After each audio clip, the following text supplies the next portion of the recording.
ပိဋကတ်3ပုံအနှစ်ချုပ်ကျမ်းစာတော်ပထမတွင်ဖျားလောင်းတော်ဆူတောင်းကံ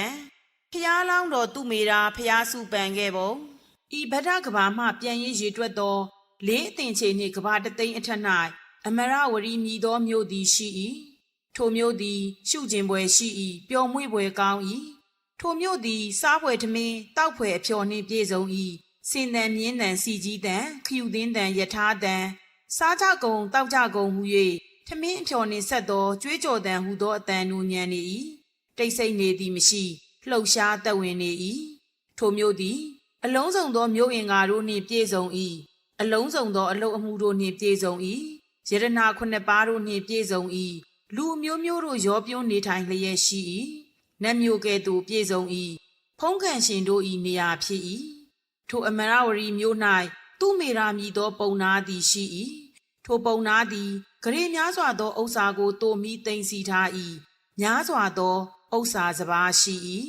ထိုပုံနာသည်ဘေးရင်ကိုတရဲဆဲရွတ်ဖက်တတ်၏ဘေးရင်ကျမ်းတို့ကိုစောင့်ထားနိုင်၏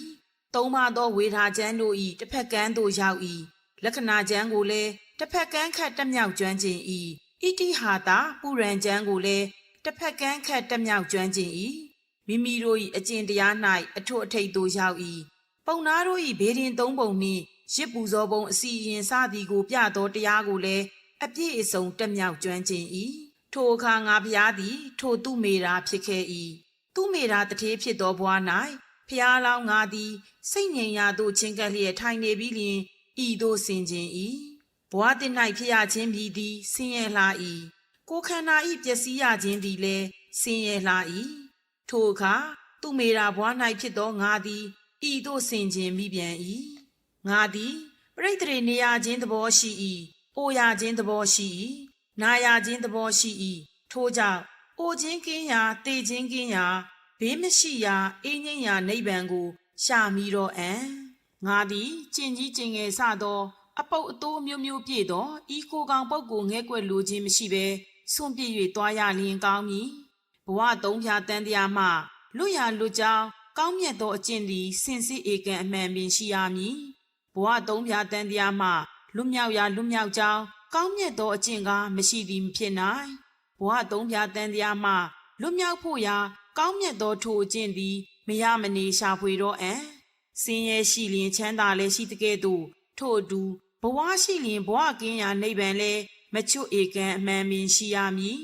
အပူရှိလျင်အေးလည်းရှိတကဲ့သို့ထို့အတူမီးသုံးမျိုးအိုခြင်းမီနာခြင်းမီတေခြင်းမီရှိလျင်မီးငြိမ်းရာနိဗ္ဗာန်လည်းမလွဲဧကံအမှန်ပင်ရှိရမည်မကောင်းမှုရှိလျင်ကောင်းမှုလည်းရှိတကဲ့သို့ထို့အတူဇာတိရှိလျင်ဇာတိမရှိရာနိဗ္ဗာန်လည်းမလွဲဧကံအမှန်ပင်ရှိရမည်မစင်လူသောလူသည်ရေပြည့်သောတစ်ဖက်ဆယ်ကံကိုတွေ့မြင်မှလျက်တစ်ဖက်ဆယ်ကံသို့သွားရလမ်းကိုမရှာမိဘဲနေအံ့ထိုအပြစ်သည်တစ်ဖက်ဆယ်ကံ၏အပြစ်မဟုတ်တကဲ့သို့ဤအတူကိလေသာအငြိအကျေးကိုဆေးရန်အမြိုက်နိဗ္ဗာန်တစ်ဖက်ဆယ်ကံရှိပါလျက်ထိုအမြိုက်နိဗ္ဗာန်တစ်ဖက်ဆယ်ကံသို့သွားရလမ်းကိုမရှာမိဘဲနေအံ့ထိုအပြစ်သည်အမြိုက်နိဗ္ဗာန်တစ်ဖက်ဆယ်ကံ၏အပြစ်မဟုတ်ချေရန်သူတို့ဝင်းရန်ခံထားရသောလူသည်ပြေးသွားရန်လမ်းရှိပါလျက်မပြေးဘဲနေ냐အံ့ထိုအပြစ်သည်လည်းလမ်း၏အပြစ်မဟုတ်တကဲ့သို့ဤအတူကိလေသာရန်သူတို့ဝင်းရန်ခံထားရသူသည်အေးငြိမ်းသောနိဗ္ဗာန်သို့ရောက်ကြောင်းလမ်းရှိပါလျက်ထိုလမ်းကိုမသွားဘဲနေ냐အံ့ထိုအပြစ်သည်အေးငြိမ်းသောနိဗ္ဗာန်သို့ရောက်ကြောင်းလမ်း၏အပြစ်မဟုတ်ချေအနာရောဂါနှိပ်စက်ခံရသောယောက်ျားသည်ဆေးစရာရှိပါလျက်ထိုအနာရောဂါကိုမကူစားဘဲနေ냐အံ့ထိုအပြစ်သည်ဆေးစရာ၏အပြစ်မဟုတ်တကဲ့သို့ဤအတူပင်ကိလေသာအနာတို့၏နှိပ်စက်ခြင်းခံရ၍ဆင်းရဲသောသူသည်ထိုကိလေသာအနာကိုကူစားတတ်သောဆရာကိုမရှာမိမစည်းကပ်ဘဲနေ냐အံ့ထိုအပြစ်သည်ဆရာ၏အပြစ်မဟုတ်ချေ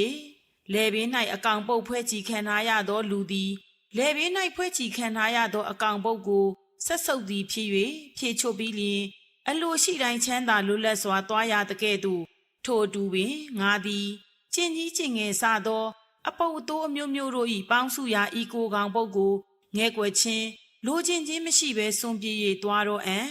ယောက်ျားမိန်းမတို့သည်ကျင့်ကြီးကျင့်ငယ်စွန့်ရာအရက်၌ကျင့်ကြီးကိုစွန့်ပြီးလျင်ငဲ့ကွယ်ခြင်းလိုချင်ခြင်းမရှိဘဲသွားကုန်တကဲ့သို့ဤအတူပင်ငါသည် အပုပ်အတိုးမျိုးမျိုးပြည့်သောဤကိုစွန့်ပြေး၍သွားတော့လှေပိုင်ရှင်တို့သည်ဆွေးမြေ့ပျက်စီးလျက်ရေယိုနေသောလှေကိုငဲ့ကွက်ခြင်းမရှိဘဲစွန့်ပြေး၍သွားကုန်တကဲ့သို့ဤအတူပင်အပေါက်ကိုပေါက်ရှိ၍အမြဲမပြတ်ယိုစီးလျက်ရှိသောဤကိုခန္ဓာကိုငါသည်စွန့်ပြေး၍သွားတော့လူတစ်ယောက်သည်ဘန္နာကိုယူ၍ခိုးသူတို့နှင့်အတူသွားလက်သောဘန္နာလူရဲ့ဖြက်စီးခံရမည်ဘေးကိုမြင်ခြင်းကြောင့်ခိုးသူတို့ကိုစွန့်ပြေး၍သွားတကဲ့သို့ဤအတူပင်ဤကိုသည်ခိုးသူကြီးနှင့်အလွန်တူ၏ငါသည်ကုသိုလ်ကိုလူရဲ့ဖြက်စီးခံရမည်ကြောက်သောကြောင့်ဤကိုခန္ဓာကိုစွန့်ပြေး၍သွားတော့ဟုဆင်ခြင်၏ငါသည်ဤသို့ဆင်ခြင်၍ဂရိယာမကသောဥစ္စာကိုဆင်းရဲချမ်းသာမ၍ခတ်သိမ်းသောသူတို့အားပေးလှူပြီးလျှင်ဟိမဝေနာသို့ဝင်ရောက်၏ဟိမဝေနာ၏အနီး၌ဓမိကမြည်သောတောင်သည်ရှိ၏ငါသည်ထိုတောင်၌သင်္ကန်းချောင်းကိုကောင်းစွာဆောက်ထား၏တည့်ရွက်မိုးချောင်းကိုကောင်းစွာဖန်ဆင်းထား၏ထိုသင်္ကန်းချောင်း၌ဇင်းကြံကိုဖန်ဆင်းထား၏အဘိညာဉ်စွမ်းအားကိုရရှိ၏ထိုအဘိညာဉ်သည်အပြစ်၅မျိုးကင်း၏တန်ရှင်းစင်ကြယ်ခြင်းစသောဂုဏ်၈မျိုးနှင့်ပြည့်စုံ၏အပြစ်၅မျိုးဟူသည်နိဝရဏ၅ပါးပင်ဖြစ်သည်ထိုသင်္ကန်းချောင်း၌အပြစ်၉မျိုးရှိသောအဝတ်ကိုစွန့်ပယ်၍ဂုဏ်ကျေးဇူး12မျိုးနှင့်ပြည့်စုံသောရှော့တေသင်္ကန်းကိုဝိယုံ၏အပြစ်၈မျိုးနှင့်ရောပြွန်းသောသင်္ကန်းချောင်းကိုစွန့်ပယ်၏ဂုဏ်ကျေးဇူး10မျိုးတို့နှင့်ပြည့်စုံသောတစ်ပင်ရင်းသို့ချဉ်ကပ်၏ကျဲချစိုက်ပျိုးရသောစပါးကိုအကျွင်းမဲ့စွန့်ပယ်၏အလိုလိုကြွေကြသောတစ်သီးကိုအစားအစာဖြည့်ယူ၏ထိုတစ်သီးသည်များစွာသောဂုဏ်နှင့်ပြည့်စုံ၏ထိုသင်္ကန်းချောင်း၌ထိုင်ရာရက်ရာဇင်းကြံသွားရာ၌ကမ္မထမ်းလုံလဝရိယကိုအားထုတ်၏9ရက်အတွင်းအဘိညာဉ်စွမ်းအားကိုရ၏ဤသို့ငါသည်ယသေတို့၏သာသနာ၌အဘိညာဉ်တကိုးရနေစဉ်လောက၌အကြီးမှုဖြစ်သောဒီပင်ကရာမြတ်စွာဘုရားသည်ပွင့်တော်မူလေ၏ငါသည်ဇန်၌ပျော်မွေ့နေသည်ဖြစ်၍ဒီပင်ကရာမြတ်စွာဘုရားပဋိသန္ဓေနေတော်မူရာအခါမွေးဖွားတော်မူရာအခါဖျားဖြစ်တော်မူရာအခါတရားဟောတော်မူရာအခါတို့၌ဖြစ်ပေါ်ကြသောနမိတ်ကြီးလေးပါးတို့ကိုမတွေးမြင်လိုက်ရပေတိုင်းစွန်ပြည်ဖျားကလူတို့သည်မြတ်စွာဘုရားကိုပင့်ဖိတ်ပြီးလျှင်ထိုမြတ်စွာဘုရားကြွလာတော်မူမည့်လမ်းကိုပြင်နေကြကုန်၏သူတို့သည်တက်တက်ကြွကြွပျော်ပျော်ရွှင်ရွှင်လမ်းပြင်နေကြ၏ထိုအခါငါသည်မိမိသင်္ကန်းကျောင်းမှထွက်ခဲ့၍ရှော့တေသင်္ကန်းတို့ကိုခါလျက်ကောင်းကင်၌ဇံဖြစ်သွား၏နှစ်သက်ရွှင်လန်းဝမ်းမြောက်နေသောလူပေါင်းကိုတွေ့မြင်ရသည်ရှိသောထိုခဏ၌ပင်ကောင်းကင်မှဆင်းသက်၍လူတို့ကိုမေးမြန်း၏ဤလူပေါင်းသည်ဘသူအတွက်လမ်းပြင်နေကြပါသနည်းထိုသူတို့သည်လောက၌ဒီပင်ကရာမြည်သောမြတ်စွာဘုရားသည်ပွင့်တော်မူ၏ဒီပင်ကရာမြတ်စွာဘုရားသည်သစ္စာ၄ပါးကိုတည်တော်မူ၏အမျက်ဆုံးဖြစ်တော်မူ၏လောက၌ရှေ့သွားကောင်းဆောင်ဖြစ်တော်မူ၏ထိုမြတ်စွာဘုရားအတွက်လမ်းပြင်နေကြပါသည်ဟုဖြေကြားကုန်၏ထိုအခါမြတ်စွာဘုရားဟူသောစကားသံကိုကြားရခြင်းကြောင့်ငါမှာပီတိဖြစ်၏ငါသည်မြတ်စွာဘုရားမြတ်စွာဘုရားဟုဆိုလျက်ဝမ်းသာကြည်နူးခဲ့ရ၏ငါသည်နှစ်သက်အံ့ဩသောစိတ်ရှိသည်ဖြစ်၍ထိုနေရာ၌ယက်တည်လျက်ဤသို့ဆင်ခြင်စဉ်းစား၏ငါသည်မြတ်စွာဘုရားထံတော်၌ကုသိုလ်မျိုးစေ့တို့ကိုစိုက်ပျိုးတော်ဤအခွင့်ကောင်းကိုငါလုံးဝလက်မလွတ်စေရအကယ်၍မြတ်စွာဘုရားအတွက်လမ်းပြင်ကုန်ညာငါအားပြင်စရာနေရာတစ်ခုကိုပေးကြပါကုန်လောငါသည်လည်းလမ်းပြင်မဟုပြောဆိုလေ၏ထိုအခါထိုသူတို့သည်လမ်းပြင်ရန်တစ်ခုသောနေရာကိုငါအားပေးကုန်၏ထိုအခါငါသည်မြတ်စွာဘုရားမြတ်စွာဘုရားဟုဆင်ခြင်လျက်လမ်းကိုပြင်နေ၏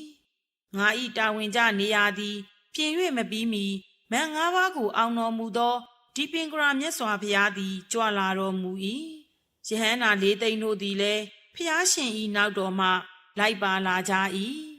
နတ်လူတို့သည်အလွန်ဝမ်းမြောက်စွာခရီးဦးကြိုဆိုကုန်၏များစွာသောစီကြီးတို့ကိုတီးကုန်၏ကောင်းချီးပေးသံကိုပြုကြကုန်၏နတ်တို့သည်လူတို့ကိုတွေ့မြင်ကြရကုန်၏လူတို့သည်လည်းနတ်တို့ကိုတွေ့မြင်ကြရကုန်၏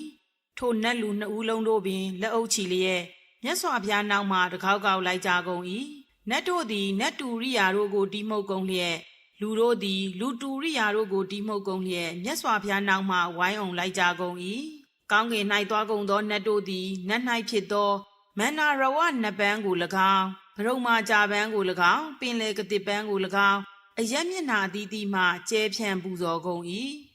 ကောင်းကင်၌သွားကုန်သောနတ်တို့သည်နတ်၌ဖြစ်သော12ကူးမုတ်ကို၎င်းမြတ်သောနန္တာအလုံးကို၎င်းအရက်မျက်နှာအသီးသီးမှကျဲဖြန့်ပူဇော်ကုန်၏မြေပြင်၌သွားကုန်သောလူတို့သည်စကားပန်းထင်းရှူပန်းထိန်ပန်းဂန့်ကိုပန်းပုံညက်ပန်းဆက်သွားပန်းတို့ကိုအရက်မျက်နှာအသီးသီးသို့ကျဲဖြန့်ပူဇော်ကုန်၏မြေပြင်၌သွားကုန်သောလူတို့သည်စကားပန်းထင်းရှူပန်းထိန်ပန်းဂန့်ကိုပန်းပုံညက်ပန်းဆက်သွားပန်းတို့ကိုအရက်မျက်နှာအသီးသီးသို့ကျဲဖြန့်ပူဇော်ကုန်၏ငါသည်ထိုနေရာ၌သပင်တို့ကိုဖြည့်ပြီးလျင်ရှော့တေသင်္ကန်းကို၎င်းတရေပိုင်းဓမခတ်ကို၎င်းညွန်ပြောင်း၌ဖြန့်ခင်း၍အလျားမောက်လျက်လျောင်းပေးခဲ့ပေ၏မြတ်စွာဘုရားသည်တပည့်ယဟန်နာတို့နှင့်တကွ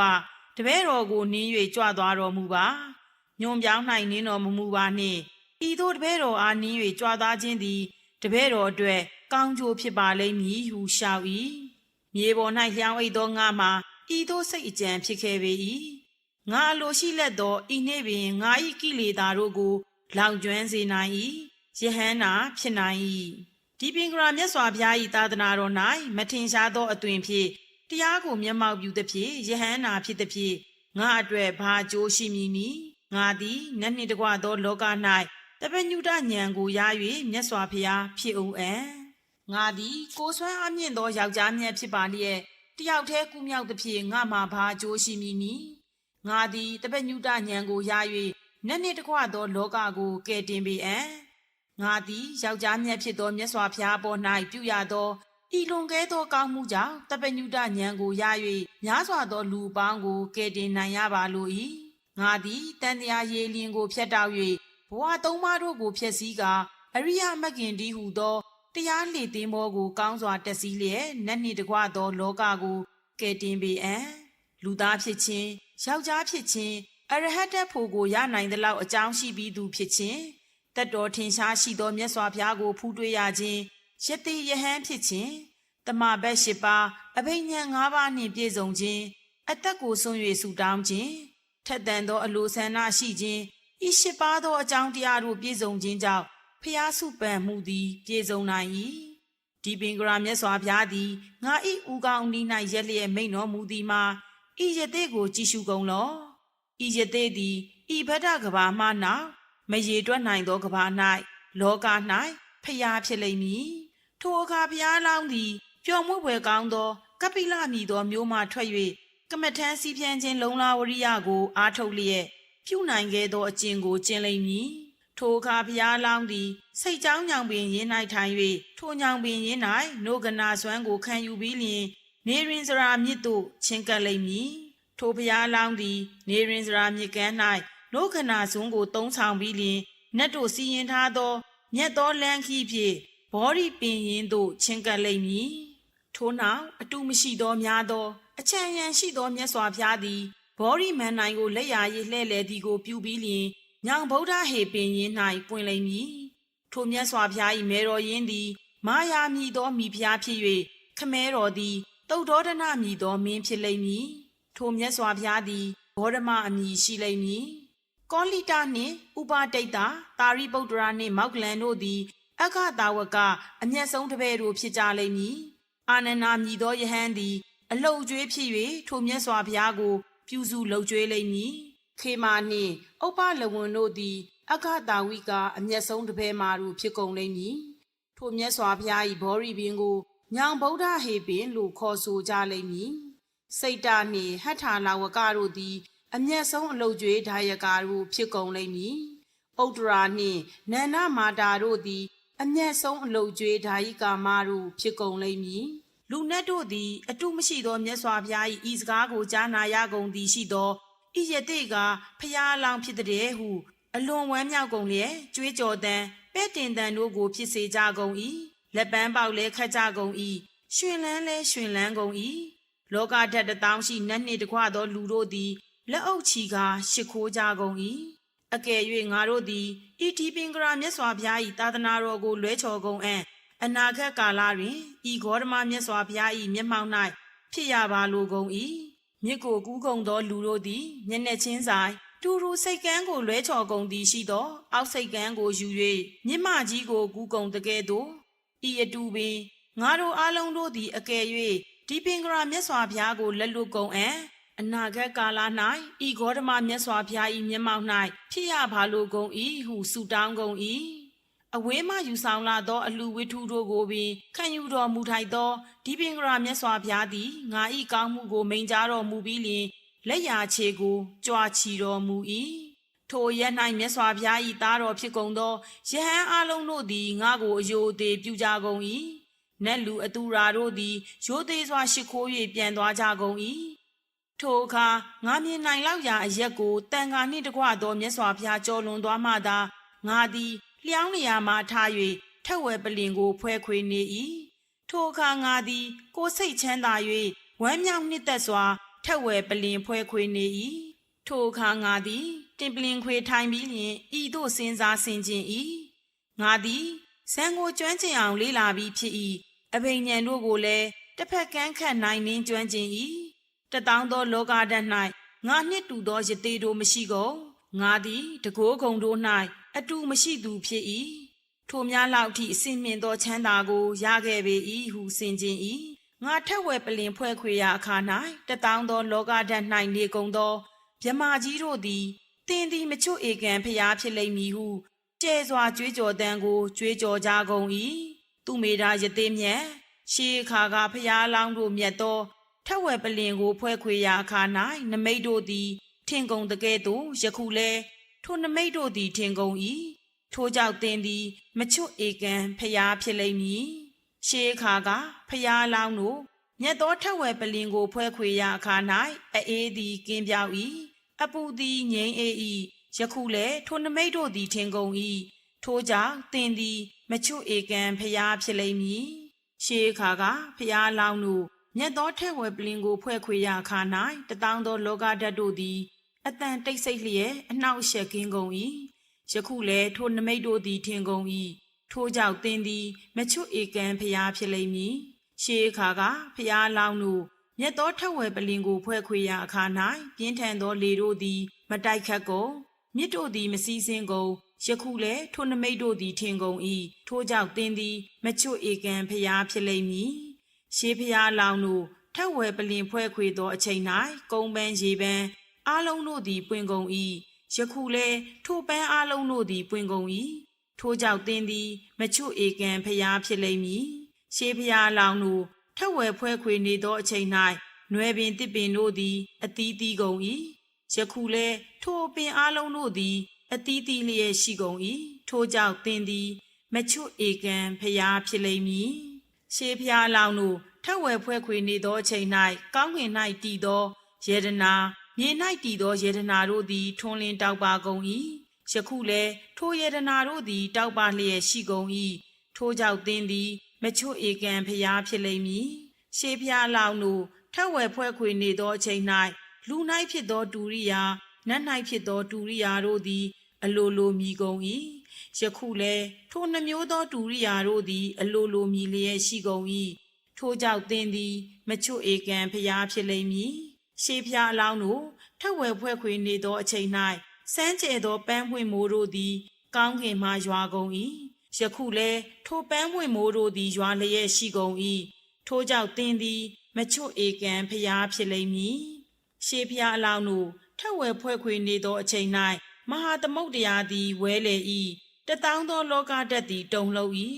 ယခုလဲထိုနှမျိုးစလုံးသည်မြည်ဟီးလျက်ရှိကုန်၏ထိုကြောင့်သင်သည်မချွတ်ဧကံဖျားဖြစ်လိမ့်မည်ရှေးဖျားလောင်းတို့ထက်ဝဲဖွဲ့ခွေနေသောအချိန်၌လောကဓာတ်တတောင်းရှိသောငရဲမီတို့သည်ငြိမ်းအေးကုန်၏ယခုလဲထိုငရဲမီတို့သည်ငြိမ်းအေးလျက်ရှိကုန်၏ထိုကြောင့်သင်သည်မချွတ်ဧကံဖျားဖြစ်လိမ့်မည်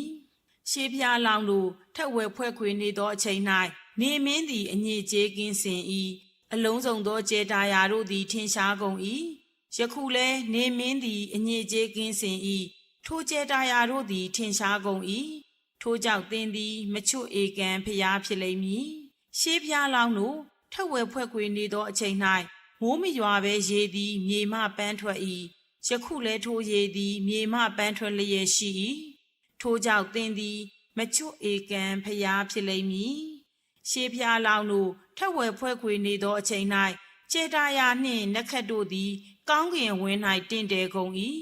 ဝိသာခနက္ခတ်သည်ဆန်းလာနှင့်ရှင်လျက်ရှိ၏ယခုလဲထိုနမိတ်တို့သည်ထင်ကုန်၏ထိုကြောင့်သင်သည်မချွတ်ဧကံဖျားဖြစ်လိမ့်မည်ရှေးဖျားလောင်းတို့ထက်ဝယ်ဖွဲ့ခွေနေသောအချိန်၌တွင်း၌နေသောတတဝါကျောင်း၌နေသောတတဝါတို့သည်မိမိတို့နေရာမှထွက်ကုန်၏ယခုလဲထိုတတဝါတို့သည်မိမိတို့နေရာမှထွက်ကုန်၏ထိုကြောင့်သင်သည်မချွတ်ဧကံဖျားဖြစ်လိမ့်မည်ရှေးဖျားလောင်းတို့ထက်ဝယ်ဖွဲ့ခွေနေသောအချိန်၌တတဝါတို့မပျော်မွေ့ခြင်းသည်မဖြစ်တင်းတိမ်ရောင်ရဲကုန်၏ယခုလဲတတဝါတို့မပျော်မွေ့ခြင်းသည်မဖြစ်တတဝါအားလုံးသည်တင်းတိမ်ရောင်ရဲကုန်၏ထိုကြောင့်သင်သည်မချွတ်ဧကံဖျားဖြစ်လိမ့်မည်ရှေးဖျားလောင်းတို့ထက်ဝယ်ဖွဲ့ခွေနေသောအချိန်၌အနာရောဂါသည်ကင်းငြိမ်းကုန်၏စာလောင်ခြင်းသည်လည်းပျောက်ကုန်၏ယခုလဲထိုနမိတ်တို့သည်ထင်လာကုန်၏ထိုကြောင့်သင်သည်မချွတ်ဧကံဖျားဖြစ်လိမ့်မည်ရှေးဖျားလောင်းတို့ထက်ဝယ်ဖွဲ့ခွေနေသောအချိန်၌တက်မှတ်မှုနှဲပါ၏အမျက်ထွက်ခြင်းနှင့်တွေးဝေခြင်းကင်းပြောက်၏ယခုလဲတက်မှတ်မှုနှဲပါ၏အမျက်ထွက်ခြင်းနှင့်တွေးဝေခြင်းကင်းပြောက်၏ထိုကြောင့်သင်သည်မချွတ်ဧကံဖျားဖြစ်လိမ့်မည်ရှေးဖျားလောင်းတို့ထက်ဝယ်ဖွဲ့ခွေနေသောအချိန်၌ကြောက်မက်ဖွယ်ဘေးသည်မဖြစ်ခဲ့ယခုလဲကြောက်မက်ဖွယ်ဘေးသည်မဖြစ်ထိုကြောင့်သင်သည်မချွတ်ဧကံဖျားဖြစ်လိမ့်မည်ရှေးဖျားလောင်းတို့ထက်ဝယ်ဖွဲ့ခွေနေသောအချိန်၌မြူမုံသည်အထက်သို့မတက်ခဲ့ယခုလဲမြူမုံသည်အထက်သို့မတက်ငါသည်ယခုအခါအရက်စေမျက်နာတို့၌ရှိရှိသမျှသောသဘောတရားတို့အနက်ဖျားဖြစ်ကြောင်းတရားတို့ကိုထိုးထိုးအီအီအရက်အသီးသီး၌စူးစမ်းရှာဖွေတော့အံ့ငါသည်ထိုသို့စူးစမ်းဆင်ခြင်လက်သောရှေးဖျားလောင်းတို့လျှောက်လန်းခဲ့သည့်လမ်းမတစ်ဖွဲဖြစ်သောဒါနပါရမီစသောပါရမီ10ပါးကိုအစဉ်အတိုင်းတွေ့မြင်၏ထိုသို့တွေ့မြင်သောကြောင့်ငါသည်မိမိကိုယ်ကိုဤသို့တိုက်တွန်း၏သူမေတာသင်သည်တမ္မာတံဘောရိဉာဏ်ကိုရခြင်းငါအကယ်၍အလိုရှိညာအံ့ဤဒါနပါရမီစသောပါရမီ10ပါးကိုအလွန်မြဲမြံအောင်ပြု၍စောင့်တည်ဖြစ်ခြင်းမာလောရေပြည့်သောအိုးသည်မှောက်ထားလိုက်သည်ရှိသောရေကိုအကျွေးမဲ့အန်ထုတ်တကဲ့သို့ထိုသို့အန်ထုတ်ရာ၌ရေကိုချမ်းမထားတကဲ့သို့ထိုအတူပင်သင်သည်အယုတ်အမြတ်အလက်ဖြစ်သောတောင်းခံသူပုဂ္ဂိုလ်တို့ကိုတွေ့မြင်သည်ရှိသောမှောက်ထားသောအိုးကဲ့သို့အလူဝိထုကိုအကျွေးမဲ့ပေးလူပါလောစာမရီသားကောင်အောင်တတဝါသည်တစုံတစ်ခု၌တစ်ပင်ခြုံရွယ်စားသည်၌မိဆန်ကြီးနေလက်သောထိုနေရာ၌ပင်သေစေကမူမိဆန်ကိုမပြတ်စည်းစေတကဲ့သို့ထိုအတူပင်ပါရိမောက္ခတံဝရတိလဣန္ဒြိယတံဝရတိလအာဇီဝပါရိတုတ်တိတိလနှင့်ပစ္စယတန်နေတိတတိလဟုသောတိလ၄ပါးကိုဖြည့်ခြင်းမာလောစာမဏီသားကောင်သည်မိဆန်ကိုစောက်ရှောက်တကဲ့သို့အခါခတ်သိမ်းတိလကိုစောက်ရှောက်ပါလောနှောင်အိမ်၌ကြာမြင့်စွာနေရသောလူတစ်ယောက်သည်ဆင်းရဲဝေဒနာနှိပ်စက်ခံရသည်ဖြစ်၍ထိုနှောင်အိမ်၌တက်မက်ခြင်းကိုမဖြစ်စေဘဲလွတ်မြောက်ခြင်းကိုသာရှာဖွေတကဲ့သို့ထိုဒူပင်သင်သည်အလုံးစုံသောဘွားတို့ကိုနှောင်အိမ်တို့ကဲ့သို့ရှုပါလောဘွားမှလွတ်မြောက်ခြင်းအကျိုးငှာတောထွက်ရန်ဦးတည်ပါလောစွန့်ခံသောယဟန်သည်အယုတ်အလက်အမြတ်ဖြစ်သောအိမ်တို့ကိုမခွဲခြားဘဲခံလက်သောမျှတနိုင်သလောက်သောအာဟာရကိုရတကဲ့သို့ထိုအတူပင်သင်သည်အခါခတ်သိမ်းပညာရှိသူမှန်သမျှကိုမေးမြန်းလျက်ပညာပါရမီကိုဖြည့်ကျင့်သည်ရှိသောတမ္မာတံဘောရိဉာဏ်ကိုရလိမ့်မည်သားတို့တနင်းချင်းသိမင်းသည်ထိုင်ရာရက်ရာစင်းကြံသွားရာတို့၌မတွန်းဆုပ်သောဝိရိယရှိလျက်အခါခတ်သိမ်းစိတ်ကိုပြင်းမြောက်ထားတကဲ့သို့ထိုအတူပင်သင်သည်အလုံးစုံသောဘဝ၌လုံလဝရိယကိုမြဲမြံစွာပြင်းမြောက်၍ဝရိယပါရမီကိုဖြည့်ကျင့်ပါလောဤသို့ဖြည့်ကျင့်သည်ရှိသောတမ္မာတံဘောရိဉာဏ်ကိုရလိမ့်မည်မြေကြီးမြည်သည်စင်ကြယ်သောအရာဝတ္ထုကိုဖြစ်စေမစင်ကြယ်သောအရာဝတ္ထုကိုဖြစ်စေပြစ်ချသမျှအရာဝတ္ထုမှန်သမျှကိုတီးခံ၍ထိုပြစ်ချခြင်းကြောင့်မုန်းခြင်းချစ်ခြင်းကိုမပြုတကဲ့သို့ထို့အတူပင်သင်သည်လည်းကောင်းစွာမျက်နှိုးသူမထီမဲ့မြင်ပြုသူအလုံးတို့အားတီးခံလျက်ခန္ဒီပါရမီကိုဖြည့်ခြင်းပါလော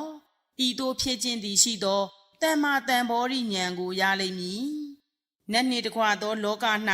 ချိန်တပွဲဖြစ်သောတောက်ရှူးကျဲမည်သည်မိုးဥဒု၌ဖြစ်စေ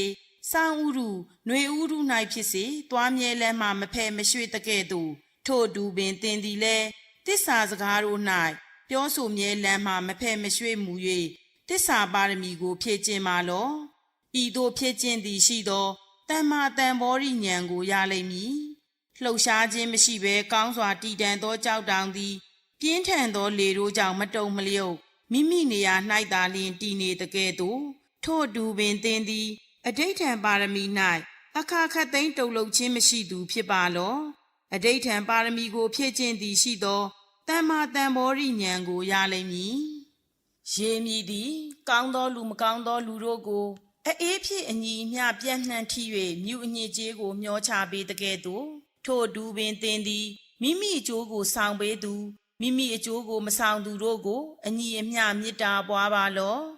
ဤသို့မေတ္တာပွားသည်ရှိသောတမ္မာတန်ဘောရိဉာဏ်ကိုရလိမ့်မည်မြေကြီးမြည်သည်မစင်ကြဲသောအရာကိုဖြစ်စေစင်ကြဲသောအရာကိုဖြစ်စေမိမိအပေါ်သို့ပြစ်ချကြသည်ရှိသောထိုအရာနှမျိုးတို့ကိုမုန်းခြင်းချစ်ခြင်းမပြုဘဲလျစ်လျူရှုတကဲ့သို့ထို့တူပင်သင်သည်ဆင်းရဲချမ်းသာအခါခတ်သိမ်းချိန်တပွဲဖြစ်ပါလောဥပိ္ပခာပါရမီကိုဖြည့်ခြင်းပါလောဤသို့ဖြည့်ခြင်းသည်ရှိသောတမ္မာတန်ဘောရိဉာဏ်ကိုရလိမ့်မည်လောက၌တမ္မာတန်ဘောရိဉာဏ်ကိုရင့်ကျက်စေတတ်ကုန်သောတရားတို့သည်ဤများလောက်တို့သာတည်းဤများထက်ပိုလွန်သောအခြားတရားမရှိကြထိုပါရမီတရားတို့ကိုမြဲမြံစွာစောင့်တည်ပါလောထိုပါရမီတရားတို့ကိုသုံးသက်ဆင်ခြင်၍ငါဤဆင်ခြင်ဉာဏ်တရားတကိုးတော်ကြောင့်လောကထက်တစ်တောင်း၌ရှိသောမြေကြီးသည်တုန်လှုပ်လေ၏ကျိတ်ညှစ်အပ်သောကြံညှစ်ဆက်ရန်တရားကဲ့သို့မြေကြီးသည်လှုပ်ရှား၏တုန်လှုပ်၏မြည်ဟီ၏မြတ်စွာဘုရားအားဆုံးကပ်ရာအရက်၌တည်ရှိသောပရိသတ်အားလုံးသည်ထိုဆုံးကပ်ရာအရက်၌တုန်လှုပ်သည်ဖြစ်၍မိန်မောတွေဝေလျက်မြေ၌လဲကြ၏ထိုဆုံးကပ်ရာအရက်၌အထောင်မကသောအိုးငယ်တို့သည်၎င်းအရာမကသောများစွာသောအိုးကြီးတို့သည်၎င်းအချင်းချင်းထိခိုက်ကုန်သည်ဖြစ်၍မုံမုံညက်ညက်ကွဲကြကာရောရှက်ကုန်၏များစွာသောလူတို့သည်ထိတ်လန့်ကြောက်ရွံ့တုန်လှုပ်ကုန်လျက်စိုးရိမ်ပူပန်သောစိတ်ရှိကြကုန်သည်ဖြစ်၍စုဝေးကြပြီးလျှင်ဒီပင်ကရာမြတ်စွာဘုရားထံတော်သို့ချဉ်ကပ်ကြကုန်၏စက္ကူ၅ပါးနှင့်ပြည့်စုံတော်မူသောမြတ်စွာဘုရားလောကအတွက်ကောင်းခြင်းဖြစ်ပါမည်လောသို့မဟုတ်မကောင်းခြင်းဖြစ်ပါမည်လောအဘယ်သို့လျင်ဖြစ်ပါလိမ့်မည်နည်းအလုံးစုံသောလောကသည်ကြောက်လန့်နေပါ၏ထိုကြောက်လန့်ခြင်းကိုပယ်ဖြောက်တော်မူပါဖျားဟုလျှောက်ကုန်၏ထိုအခါဒီပင်ကရာမြတ်စွာဘုရားသည်ထိုလူတို့ကိုမိန့်တော်မူ၏သင်တို့သည်ဤမြေလောက်ရာ၌ယွန်ရှားခြင်းကင်းကြလောမကြောက်ကြကုန်လျင်သင်သည်လောက၌ဖျားဖြစ်လိမ့်မည်ဟုသူမေရာယသိကိုငါသည်ယနေ့ဗျာဒိတ်စကားမိန်ကြား၏ထိုသူမေရာယသိသည်ရှေးရှေးမြတ်စွာဘုရားတို့ဖြည့်ခြင်းခဲ့ကြသောပါရမီတရားကိုဆင်ခြင်သုံးသပ်၏ထိုသူမေရာယသိသည်ဖျားဖြစ်ကြောင်းပါရမီတရားကိုအကျွင်းမရှိဆင်ခြင်သုံးသပ်စဉ်ထိုတို့ဆင်ခြင်သုံးသပ်ခြင်းကြောင့်ဤမြေကြီးသည်တလောကလုံးတုန်လှုပ်၏ဤသို့မြတ်စွာဘုရား၏စကားတော်ကိုကြားနာရ၍လူပေါင်းတို့သည်စိတ်သည်ငြိမ်အေးလေ၏ထိုအခါလူအလုံးတို့သည်ငါထံသို့ချဉ်ကပ်၍တဖန်ငါကိုပင်ရှိခိုးကုန်၏ထိုအခါငါသည်မြတ်စွာဘုရားကုံပါရမီတော်ကိုစောင့်တည်၍စိတ်၌မြဲမြံစွာပြုလျက်ဒီပင်ကရာမြတ်စွာဘုရားကိုရှိခိုးပြီးလျှင်နေရာမှထား၏ထိုအခါနတ်လူတို့သည်နတ်၌ဖြစ်သောပန်းလူ၌ဖြစ်သောပန်းတို့ကိုယူ၍နေရာမှထသောငါအားပန်းပွင့်တို့ဖြင့်ကောင်းစွာကျဲဖြန့်ပူဇော်ကုန်၏ထိုနတ်လူတို့သည်ကောင်းကျိုးချမ်းသာမင်္ဂလာစကားကိုပြောကြားကြကုန်၏အရှင်ယသိသည်မြင့်မြတ်သောဆုကိုတောင်းတပေ၏ထိုဆုသည်အလိုရှိတိုင်းပြေပါစေသောအလုံးစုံသောဘေးရန်တို့သည်ရှောင်ကွင်းကြပါစေသောစိုးရိမ်ခြင်းသည်၎င်းအနာရောဂါသည်၎င်းကင်းဝေးပါစေသောအရှင်ယသိအားအန္တရာယ်တို့သည်မဖြစ်ကြပါစေသောတမ္မာတန်ဘောဓိဉာဏ်မြတ်သို့လျင်မြန်စွာရောက်ပါစေသောအရှင်ယသိအားအန္တရာယ်တို့သည်မဖြစ်ကြပါစေသောတမ္မာတန်ဘောဓိဉာဏ်မြတ်သို့လျင်မြန်စွာရောက်ပါစေသောကြီးသောလုံလာရှိသောအရှင်ယသိပွင့်လင်းရှိသောတစ်ပင်တို့သည်အချိန်ရောက်လျင်ပွင့်ကုန်တကဲ့သို့ထိုအတူပင်အရှင်ယသိသည်ဖျားညံတော်ဖြင့်ပွင့်ပါစေသော ကြီးသောလုံလာရှိသောအရှင်ယသိအလုံးစုံသောမြတ်စွာဘုရားတို့သည်ပါရမီ10ပါးတို့ကိုဖြည့်ကျင့်ကုန်တကဲ့သို့ထို့အတူပင်အရှင်ယသိသည်ပါရမီ10ပါးတို့ကိုဖြည့်ကျင့်တော်မူပါကြီးသောလုံလာရှိသောအရှင်ယသိအလုံးစုံသောမြတ်စွာဘုရားတို့သည်ဘောဓိမန္တန်၌ပွင့်ကုန်တကဲ့သို့ထို့အတူပင်အရှင်ယသိသည်မြတ်စွာဘုရားတို့ပွင့်ရာဘောဓိပင်၌ပွင့်တော်မူပါစေသောကြီးသောလုံလာရှိသောအရှင်ယသိအလုံးစုံသောမြတ်စွာဘုရားတို့သည်ဓမ္မစကြာကိုဟောကုန်တကဲ့သို့ထို့အတူပင်အရှင်ယသိသည်ဓမ္မစကြာကိုဟောတော်မူနိုင်ပါစေသောလာပြည့်နေ့၌ထဝင်းကျင်စင်ကြယ်သောလာသည်တင့်တယ်တကဲ့သို့ထို့အတူပင်အရှင်ယသိသည်စိတ်အလိုပြည့်သည်ဖြစ်၍လောကဓာတ်တတောင်း၌တင့်တယ်တော်မူပါစေသောယာဟုမှလွတ်မြောက်သောနေသည်အလင်းရောင်ဖြင့်အလွန်တင့်တယ်တကဲ့သို့ထို့အတူပင်အရှင်ယသိသည်လောကမှလွတ်မြောက်လျက်မြတ်စွာဘုရားအတရေဖြင့်တင့်တယ်တော်မူပါစေသောအလုံးစုံသောမြစ်တို့သည်သမုဒ္ဒရာသို့စီးဝင်ကုန်တကဲ့သို့ဤအတူနတ်နှင့်တကွသောလူတို့သည်အရှင်ယသိဤထံသို့ချဉ်ကပ်နိုင်ကြပါစေသောထိုအခါထိုနတ်လူတို့ဤသို့အထူးချီးမွမ်းခြင်းခံရသောထိုသူမေရာသည်ပါရမီတရား10ပါးတို့ကိုစောင့်တည်ပြီးလျှင်ထိုတရားတို့ကိုဖြည့်ကျင့်လိုသည်ဖြစ်၍တောအုပ်သို့ဝင်ခဲ့လေပြီ